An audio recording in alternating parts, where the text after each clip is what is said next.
जय हिंद दोस्तों, मैथ्स वाले मनोज सर यूट्यूब चैनल में आप सभी का स्वागत है। आज हम लाए हैं परसेंटेज का ये टाइप नंबर 10वां है, जो कि प्रतियोगिता परीक्षा के व्यू से बहुत ही इंपॉर्टेंट है। जब से परीक्षा ऑनलाइन हुआ है दोस्तों, क्वेश्चन का पैटर्न छोटा किया है और उसमें क्या किया है कि थोड़ा सा उझरा देता है। क्वेश्चन रहेगा छोटा, थोड़ा सा घुमा कर देता है, ताकि एग्जाम के प्रेशर से बहुत परीक्षार्थी को यदि अच्छा से बनाना नहीं जानता है तो वो उझरा जाता है और छोड़ देता है, या तो गलती क्या करता है, तुक्का मार के आ जाता है। तुक्का से कभी रिजल्ट किसी का नहीं होता है दोस्तों। इसलिए हम कहते हैं कि बार बार हम इसी बात को दोहराते हैं कि यदि कॉम्पिटिटिव एग्जाम की तैयारी करते हो तो 5-6 महीना आप सभी को भूल जाइए, घर परिवार सबको भूल जाइए और सिर्फ फोकस कर दीजिए पढ़ने पर हमको लगता है कि 6 से 7 महीना यदि 10 से 12 घंटा यदि तैयारी कर लेते हैं तो पक्का आपका रिजल्ट हो जाएगा। आप लोग करते क्या है, 2 घंटा 1 घंटा पढ़ते हैं और उसके बाद सेट नहीं मारते हैं, और परिणाम क्या होता है, समय गुजरते चला जाता है। एक बार रिजल्ट नहीं हुआ, फिर वैकेंसी आएगा, उसका इंतजार कीजिएगा, फॉर्म भरिएगा, लेते एग्जाम कराते कराते 2-3 साल बिता जाता है। इसलिए दोस्तों जो वैकेंसी निकलता है उस पर फोकस कीजिए कि जो वैकेंसी निकला है उसी में हमको सिलेक्शन होना है। इसीलिए हम कहते हैं कि 10 से 12 घंटा पढ़िए, से कम 2 सेट प्रत्येक दिन मारिए। और शुरुआती में होता क्या है, बहुत सारे स्टूडेंट का होता क्या है कि शुरुआती में तैयारी नहीं रहता है, सेट मारता है तो उसमें गलती ज़्यादा हो जाता है और नंबर कम हो जाता है। उससे मनोबल बहुत सारे स्टूडेंट का गिर जाता है। मनोबल गिराना नहीं है दोस्तों, आपका जैसा तैयारी है उसी के अनुकूल आपका नंबर आ रहा है। अब देखिए, आपको बुखार लगता है तो बुखार में ऐसे अगर ठीक नहीं हो रहा था तो क्या छोड़ देते हैं, उसके लिए आप बेहतर इलाज कराते हैं, है ना। इसी तरह से आपको बेहतर तैयारी करना होगा, बेहतर तैयारी कीजिएगा तभी जाकर आपका सिलेक्शन होगा। आज के दौर में बहुत कम वैकेंसी आ रहा है दोस्तों, और प्रतियोगी का जो है भरमार हो गया है। इसलिए कम से कम 10 से 12 घंटा प्रत्येक दिन पढ़िए और सेट प्रैक्टिस प्रत्येक दिन मारिए। मैथ रीजनिंग में यदि पकड़ नहीं है तो आपका रेलवे में खास करके आपको रिजल्ट होना नामुमकिन है, क्योंकि मैथ रीजनिंग से आपको 50% सभी प्रतियोगिता परीक्षा में लगभग रेलवे में पूछा जाता है। इसलिए दोस्तों इस पर ज्यादा फोकस देना है, मैथ रीजनिंग पर। हम मैथ का भी आपका चैप्टर बाय चैप्टर ला रहे हैं और रीजनिंग का भी चैप्टर बाय चैप्टर ला रहे हैं। मेरा यूट्यूब चैनल है दोस्तों, मैथ्स वाले मनोज सर। उसको उसमें स्पेस नहीं डालिएगा तो उसमें बहुत सारे मैथ रीजनिंग का चैप्टर बाय चैप्टर आपको देखने के लिए मिलेगा। अब हम चलते हैं क्वेश्चन की ओर। क्वेश्चन क्या कर रहा है कि किसी संख्या का 25% 650 के 18% से 19 कम है, वह संख्या कितनी है। देखिए दोस्तों, आप लोग करते क्या है, क्वेश्चन समझते नहीं है, हल करना शुरू कर देते हैं। यदि आपको बेसिक जानकारी नहीं है तो क्वेश्चन सही से हल नहीं कर पाइएगा। ट्रिक, और देखिए ट्रिक हमेशा काम नहीं देता है, ट्रिक बनाइए, ट्रिक से भी सीखिए। हम मैथ का और रीजनिंग का भी बेसिक प्लस ट्रिक बताते हैं। अब सबसे पहले हम बेसिक समझाने की कोशिश करते हैं। बेसिक यदि समझ जाते हैं, सिर्फ ट्रिक से समझिएगा तो आपको क्या होगा कि ट्रिक कभी कभी भूल जाता है, भूल जाने के कारण आपका क्वेश्चन एग्जाम में छूट जाएगा। इसलिए दोनों चीज सीखना जरूरी है। सबसे पहले तो बेसिक जानकारी होना सबसे बहुत जरूरी है। अब देखिए, हम चलते हैं दोस्तों अब क्वेश्चन की ओर।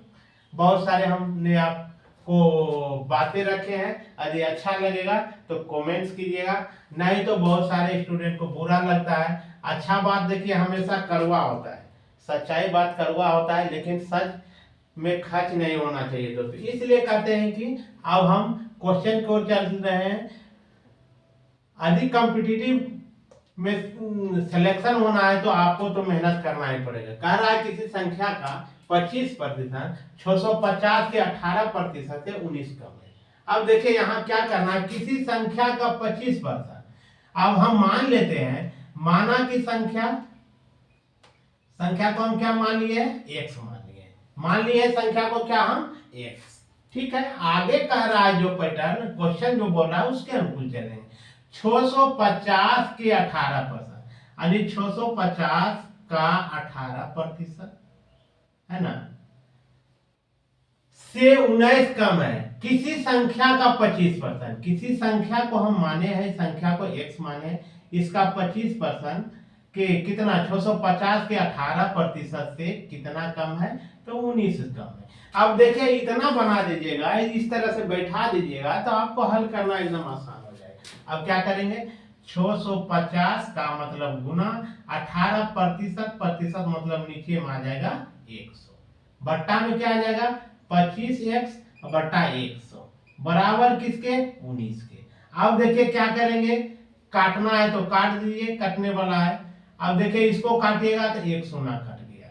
अब देखिए इसको 13 पचे 65, 2 पचे 10, 13 पचे 65 और 2 पचे 10, इसको काटिएगा तो 9 बार में कट जाएगा। अब देखिए इसको काटेगा तो 4 बार में कटेगा, कितना बार में 4 बार में। अब देखिए यहाँ कितना आ गया, 13 गुना 9 करेंगे तो 117 आ जाएगा, 13 9 17, यानी 117 आ जाएगा। 100 बटा क्या हो जाएगा 4 बराबर किसके 19 के। अब देखिए ये क्या करेंगे, 19 देखिए यहाँ प्लस में है, इसको इस साइड लाते हैं, ये माइनस में है तो ये इस साइड चल जाएगा तो प्लस। हमेशा याद रखिएगा दोस्तों, माइनस बराबर से उस साइड जाएगा तो प्लस, प्लस इस बराबर से इस साइड में आएगा तो माइनस, गुना जाएगा इस साइड से तो भागा, भागा जाएगा इस साइड से तो गुना। इसको याद रखिएगा तो आपको दिक्कत नहीं होगा, नहीं तो इस चिन्ह को हमेशा याद रखिएगा। अब देखिए यहाँ क्या आ गया, अब 117 घटाव आ गया 19 बराबर कितना 100 बटा 4 जी। अब इसको 19 को घटा दीजिए, 10 7 17 में से 8 बच गया। अब यहाँ बचा 10, यहाँ बच गया 0, पैंचा लेंगे 10, 10 में से 1 गया तो 9 बच गया बराबर 100 बटा कितना के 4 के, 100 बटा 4 के। अब x बराबर क्रॉस मल्टीप्लाई हो जाएगा, यानी x बराबर आ जाएगा 98 गुना 4। अब देखिए क्या होगा, 8 चौक 32 बकिया 3, 9 चौक 36 में 3 जोड़ेंगे, 36 में 3 जोड़ेंगे तो 39, यानी 392 इसका रिक्वायर्ड आंसर आएगा। कितना 392। देखिए ऑप्शन नंबर बी में आपको दिया हुआ है, ऑप्शन नंबर बी में दिया हुआ है। अब देखिए नहीं समझे तो एक बार फिर समझिए दोस्तों, क्या कर रहा है कि किसी संख्या का कितना 25%, यहां देखिए कोमा दिया 650 के 18% से कितना कम है 19, यानी 650 के 18%, 650 का 18% संख्या को हम माने x का 25%, तब कितना कम है तो 19, यानी 650 का 18% माइनस में आ जाएगा। कम का मतलब क्या, इससे कम कम में क्या करते हैं, बड़ा बड़ा संख्या में छोटा संख्या वो घटाते हैं, वही कम संख्या निकलता है, कम आ गया 19। इस बात को बहुत परीक्षार्थी नहीं समझ पाता है और हल नहीं कर पाता है। यहाँ यदि सजाने के लिए समझ गया, उस क्वेश्चन को समझ गए तो हल करना जोड़ घटाव सभी को आता है। क्या कर रहा है 650 के 18%, 650 का 18% कितना, किसी संख्या का 25%, तो एक संख्या को माने का 25% बराबर कितना कम 19 के। इसको हल कर दिएगा तो 392 निकल के आ जाएगा।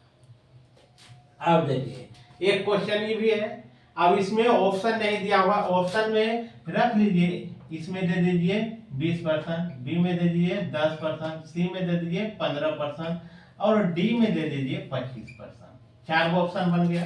कह रहा है कि दो संख्याएं एक तीसरी संख्या से क्रमशः 30% तथा 70% कम है, दूसरी संख्या पहली संख्या से कितने प्रतिशत कम है। क्या कह रहा है, दूसरी संख्या जो है पहले संख्या से, दूसरी संख्या जो है पहली संख्या से कितने प्रतिशत कम है। अब देखिए दोस्तों क्या करेंगे, पहली संख्या, दूसरी संख्या और यहां रख दिए हम तीसरी संख्या। इस बात को समझ गए।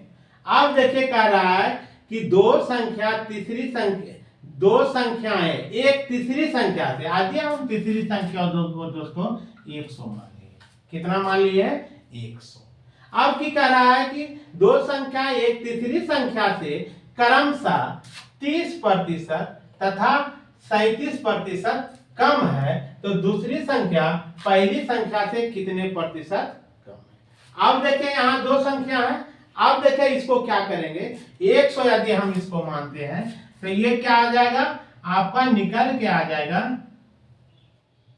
कितना कितना घट जाएगा, यहाँ 100 में 30 को घटाएंगे तो 70, और 100 में 37 को घटाएंगे तो कितना आ जाएगा आपको 63, कितना आ जाएगा 63, निकल के इस तरह से आ गया। अब इस तरह से यदि निकल गया तो अब क्या करना है, इसको सरियाना है। अब क्या कर रहा है कि दूसरी संख्या पहली संख्या से कितने प्रतिशत क्या है, कम है। अब दूसरी संख्या जो है किससे, पहली संख्या से, पहला संख्या कितना है 70 है, दूसरा संख्या कितना है 63 है यानी 63 है, यानी इसमें हम क्या करेंगे 70 में 63 को घटा दीजिए तो निकल के आएगा 7। अब प्रतिशत में पूछेगा तो क्या कमी गुना 100 बटा कितना के, पहली संख्या क्या है 70 है तो नीचे में रख दीजिए 70। अब देखिए दोस्तों क्या होगा, 1 0 1 0 कट गया, 7 7 कट गया। अब देखिए बच गया है आपका 10%, यानी रिक्वायर्ड आंसर आपका आ जाएगा option B, required answer B आ गया। अब समझ में आया, नहीं समझे तो फिर एक बार देख लीजिए, दो संख्याएं एक तीसरी संख्या से क्रमशः 30% तथा 37% कम है। अब हम मानते हैं कि तीसरी संख्या क्या है, तीसरी संख्या को हम मान लिए हैं क्या 100, तीसरी संख्या को क्या माने 100, तो कितना कितना कम है, 100 में 30 को घटाएंगे तो एगो आएगा 70, और 37 को घटाएंगे तो एगो निकल के आएगा 63। अब इसी दोनों से तुलना कर रहा है, इसको हम पहला संख्या, इसको दूसरा और इसको मान लिए है तीसरा, तो कंपेयर किससे कर रहा है, दूसरी संख्या और पहली संख्या में। तो की कर रहा है, दूसरी संख्या जो है पहली संख्या से, किससे, पहली संख्या से कितना परसेंट कम है, तो 70 में 63 को घटाएं तो 7 आ गया, प्रतिशत में निकाल लेंगे तो कमी गुना 100 बटा जो शुरुआती जिससे कंपेयर किया गया है बट्टा में आ जाएगा 70, 0 0 खत्म, 7 7 खत्म, बच गया 10, यानी रिक्वायर्ड आंसर आ गया आपका 10%। जय हिंद दोस्तों, वीडियो पसंद आए तो लाइक शेयर और कमेंट कीजिएगा और बताइएगा कि वीडियो कमेंट्स में कैसा लगता है। जय हिंद।